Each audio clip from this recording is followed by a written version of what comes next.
I just have to remind you, don't you ever let anybody take your power from you. Kamala Harris returned from her post-election Hawaiian vacation with a bizarre video message to her supporters. So look, Waz, you can't be laughing so hard while I'm trying to present the damn story, okay? You can't be doing that to me. You can't just show me Kamala Harris going right back to wine auntie after her loss and expect me to keep a straight face. That's ridiculous. Okay, look, that was just a little snippet. Okay, let's give her a chance. Let's watch more of what she had to say with more context. Watch. I just have to remind you, don't you ever let anybody take your power from you. You have the same power that you did before November 5th. And you have the same purpose that you did. And you have the same ability to engage and inspire. So don't ever let anybody or any circumstance take your power from you. I feel like I've literally said the same thing with the same tone and body language after getting drunk with my girlfriends at a bar. Yeah. Like there's, look, it comes from a good place. So I feel bad mocking her, but it does come across as you put it, wine auntie. Now, Tyler Austin Harper writes, who thought this was a good idea? Who is this for? What is this for? What is she even saying? Once again, I will reiterate that we are ruled by imbeciles. Well, we're not ruled by her at this point. So, I mean, she is still vice president, but still. Jacqueline Sweet writes, this is very deep conversation you have with a stranger in the women's bathroom at a club before adding each other on Instagram and never speaking again. That has happened to me as well. That's exactly what I was thinking as I was listening to her in that video. Now, Harris hosted 2 video calls with supporters post-election. One was with the grassroots supporters. The other was with her wealthy donors who are pretty furious over the fact that she lost the election and also furious that she squandered $1 billion that they had donated to her. So she also told her supporters, the outcome of this election obviously is not what we wanted. It is not what we worked so hard for, but I am proud of the race we ran. And your role in this was critical. What we did in 107 days was unprecedented. Because of your efforts, get this, we raised an historic $1.4 billion, almost $1.5 billion from grassroots supporters alone. I question that, to be honest. And she says that it's the most in presidential campaign history. Now, her campaign specifically raised $1 billion, and then super PACs supporting her raised another $1 billion. And I have a hard time believing that like 75% of that money was from grassroots donations. But with that in mind, and before we get to some of her donors losing their minds over this, I'm curious what you think, Waz. I mean, first we can start with the video where she's telling voters that people that voted for her, even though she lost and failed, that they have a power and they still have a voice and a power to do what? A voice to speak against and about whom and what? Like, what are we fighting for? What is our power supposed to be aimed at? Like, what is our purpose, Kamala Harris? What is your purpose, Kamala Harris? Like, it's a Saturday Night Live sketch, excuse me. Mm-hmm. Like, literally, it's a caricature of this woman who everybody said, we don't know who she is. We don't know what she stands for. And her first public appearance after, basically saying, all right, we lost and Trump won, blah, blah, blah, blah. Her concession speech is this gobbledygook nonsense. And it's ridiculous. And it's not hard to see why she got her ass kicked. Okay, cool. Then, of course, they're on this call with their mega donors, their owners, basically, their freaking pimps, basically. And it's funny, man. It's funny, all the kowtowing, all the buck passing, all the David Plouffe getting up there and saying, we didn't cheat well enough. We weren't Republican enough. That's why we lost. We weren't Republican enough. It's hilarious. And there's one conversation I'm not that's gonna stick with me after the election, and it's a buddy of mine who used to be a Democratic Party sort of apparatchik, and he was like, "Yo, what's the point of getting all this money and sucking up to this money if we're gonna lose anyway? We don't need them, so then we don't need to suck up to them, and so we can make them enemies. Period. Like if raising all this money doesn't help us win presidential elections, what's the point of these big donors? Why do we need them? Clearly, they're not giving us great winning ideas that resonate with the people." Right. No, you're totally right about that. I mean, he's totally right about that. And if he's an Democratic apparatchik and he's come to that realization, former, well, he's got a new job. Well, that sucks because we need more people within the Democratic Party, the people behind the scenes, to realize this. Because you're right in noting that members of Kamala's campaign, went on Pod Save America. We talked about it on the show yesterday, and it shocked me that their takeaway was, it's against campaign finance laws for a campaign to coordinate with the super PACs. We think that's what Trump's been doing. And I think what we got wrong is that we weren't breaking the law. We should have broken the law. Like the takeaway was we're not corrupt enough. And we're not, playing around with potentially breaking the law enough. So maybe we should do that next time. No, don't do that, because this is the issue. What the donors want in return for their campaign contributions conflicts with what the Democratic base wants, what the voters want. And for a long time, I think that the Democratic Party was kind of able to pay lip service to the economic issues without actually carrying them out, while leaning in heavily on some of these social issues. And when you do that election cycle after election cycle after election cycle, you really have no choice but to get more and more maximalist on the social issues. And I think that's been happening in recent years. And it got to a point where voters are like, look, we want to respect everybody and we believe in equality and all of that. But this is getting a little crazy, okay? My life is not great, okay? Inflation is crushing me. My wages haven't gone up. Healthcare is still a mess. And we're having a conversation about gender reassignment surgeries for illegal immigrant detainees. The reason why that ad that Trump invested so much money in worked so perfectly wasn't because this country is just dripping with transphobes. It worked because it highlighted what the priorities of the Democratic Party has been. And at a time when people are feeling extreme economic frustration for good reason, that kind of ad, oh my God, it's going to be super effective. And I think that's why, that ad keeps getting cited as one of the factors that led to Harris's loss. What do you think? 100%. I don't think, first of all, I'm not of the belief that trans people need to get thrown under the bus in order for the Democrats to get their stuff together. In my opinion, I think what people rejected is that if all you're offering me is trans rights and I'm not trans, what else? You have to offer something on top of that. I think Democrats and liberals and progressives, I think the message of trans rights and equality fits directly with a more populist argument about everyday people needing to get the boot off of their necks and the people who actually are the owners of said boot. I think you can make that argument. I think that message needs to be paired, but it needs to be coherent.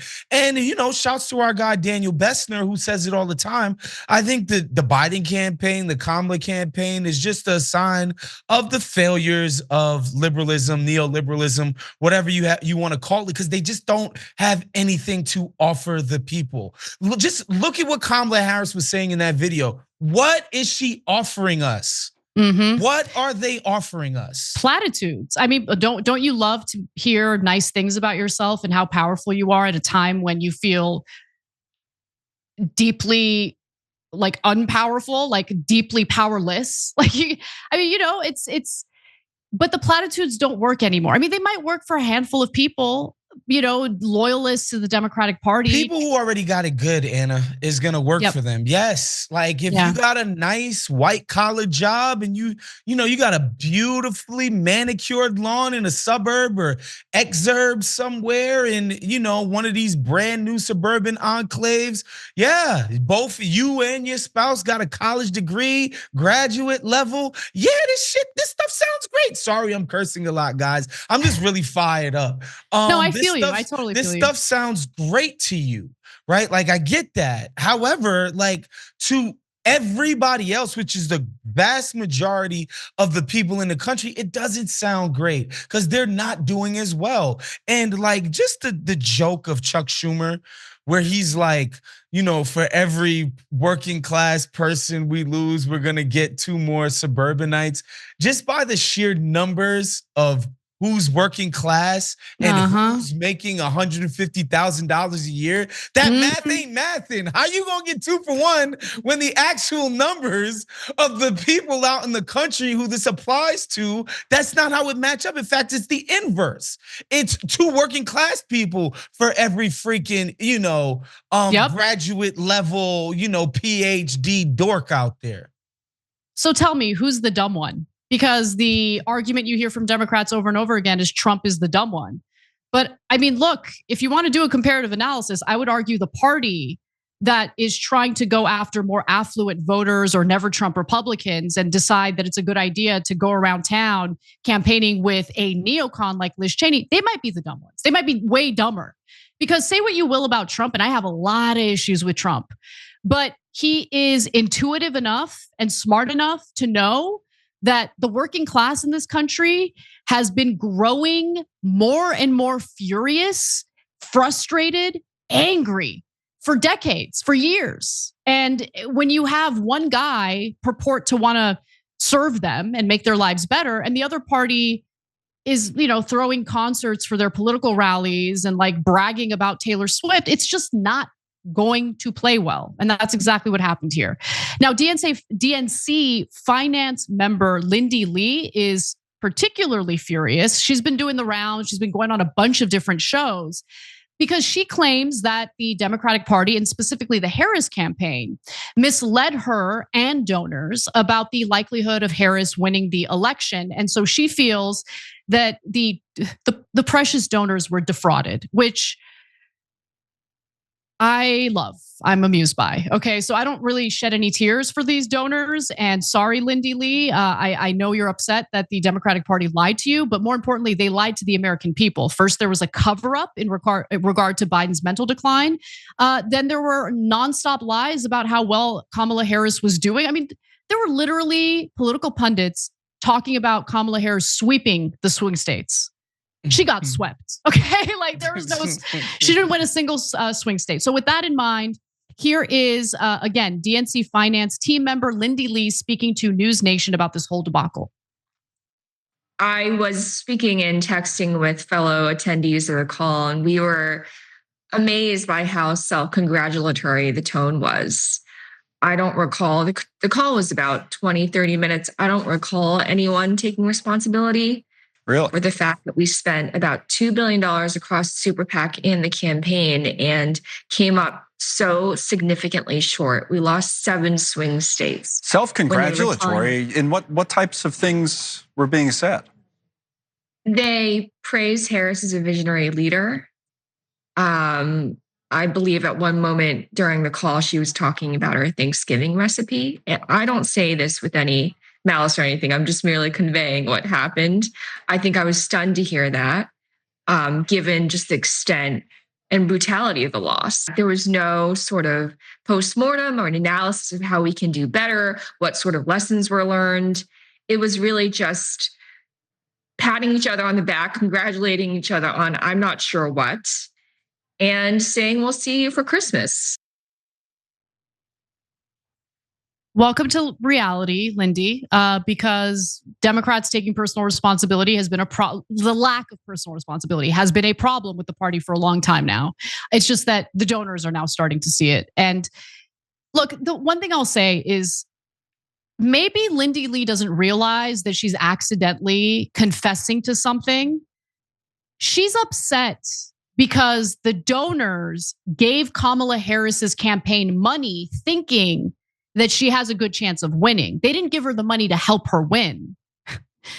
They gave her the money expecting her to win and then do favors for them.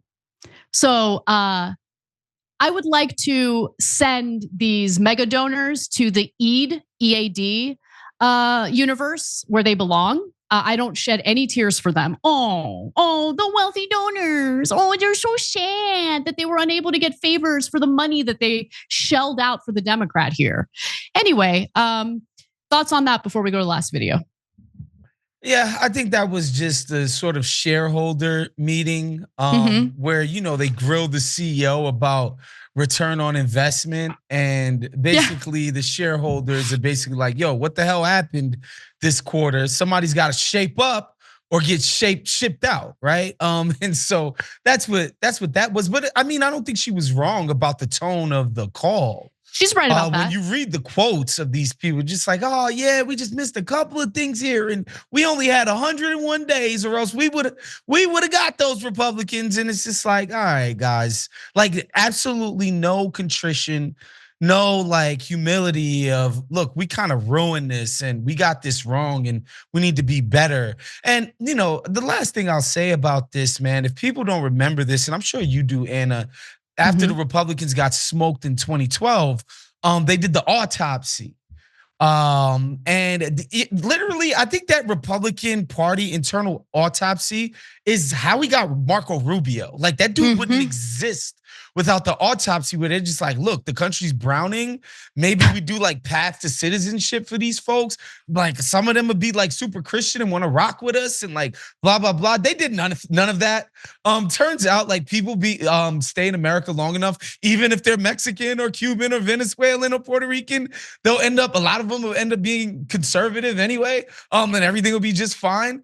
But I wonder if the Democrats are going to do some kind of autopsy like that and even try or do a feint at becoming more populist. Well, Lindy Lee gives us some insight into that. So let's watch the final video. Of course, you can look at, did we get the best deal here? This was quite costly here. It's quite expensive. At the end of the day, though, I think if you look at the spend we had, the majority of the money we spent, it was to reach voters. We are going to be in a good space across the board, across all of our entities without debt. In my view, it's extremely detached from reality. And of course, they failed to mention that hundreds of millions of dollars went to them and their friends, right, through these consulting firms. These consultants were the primary beneficiaries of the Harris campaign, not the American people, not the donors, not anybody else. It was the people who, go from one campaign to the next, looking for their next plum gig. True. When the political system becomes more about a grift in order for people behind the scenes or even the politicians themselves to enrich themselves through the political system, well, that political system isn't going to serve the best interests of the American people. And that has been a problem for a long time now. And so people are sick of the corruption laws. People want better representation. No taxation without representation. Like, when are we going to I'm not going to name it Tea Party because we did have a Tea Party movement and they didn't really resonate with me with some of the stuff they were saying. But, we do pay a lot in taxes. And for anyone who thinks that these Scandinavian countries are getting taxed up the wazoo and we're lucky that we're not, you'd be wrong. We're actually taxed a lot and we get far less in return because our government prioritizes giving all the cookies away to defense contractors, to private industry. They love deregulation. Like all of these things have led to the anger that's being directed toward our politicians and particularly the Democratic Party at this moment. If you enjoyed this video, that's because of our members. They make us independent, they make us strong, and they make us honest. Become a member today by hitting the join button below.